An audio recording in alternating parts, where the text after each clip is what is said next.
নিউটাউনের রাস্তায় বিধায়ক পুত্রের দাদাগিরি, বিতর্কে ক্যানিং পূর্বের বিধায়ক শওকত মোল্লার ছেলে ইমরান মোল্লা।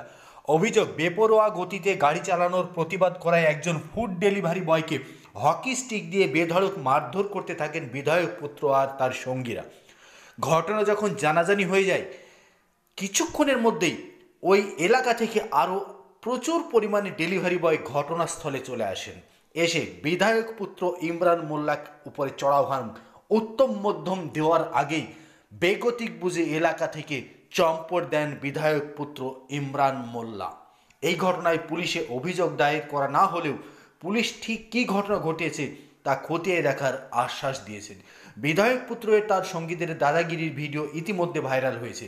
ঘটনার সূত্রপাত বুধবার সন্ধ্যায়। প্রত্যক্ষদর্শীরা জানাচ্ছেন, নিউ টাউনের বালিগুড়ি ভাঙাড় মোড় এলাকা দিয়ে দ্রুত গতিতে একটি বিলাসবহুল গাড়ি যাচ্ছিল।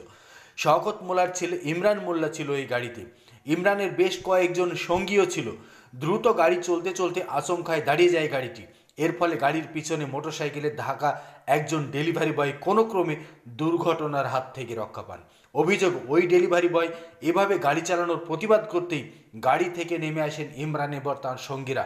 কথা কাটাকাটির মধ্যে আচমকা গাড়ি থেকে হকি স্টিক বের করে নিয়ে এসে ডেলিভারি বয়কে মারধর শুরু করেন বিধায়ক সুপুত্র ও তার সঙ্গীরা। এই ডেলিভারি বয়কে বাঁচাতে ছুটে আসেন এলাকায় থাকা একাধিক যুবক এবং আর কয়েকজন ডেলিভারি বয়। তাদের ছুটে আসতে দেখেই বেগতিক বুঝে কার্যত প্যান্ট খুলে দে দৌড় ইমরান মোল্লার ছেলে, শওকত মোল্লার ছেলে ইমরান মোল্লার। তৃণমূল নেতাদের বাড়বাড়ন্ত দিন দিন বেড়েই চলেছে।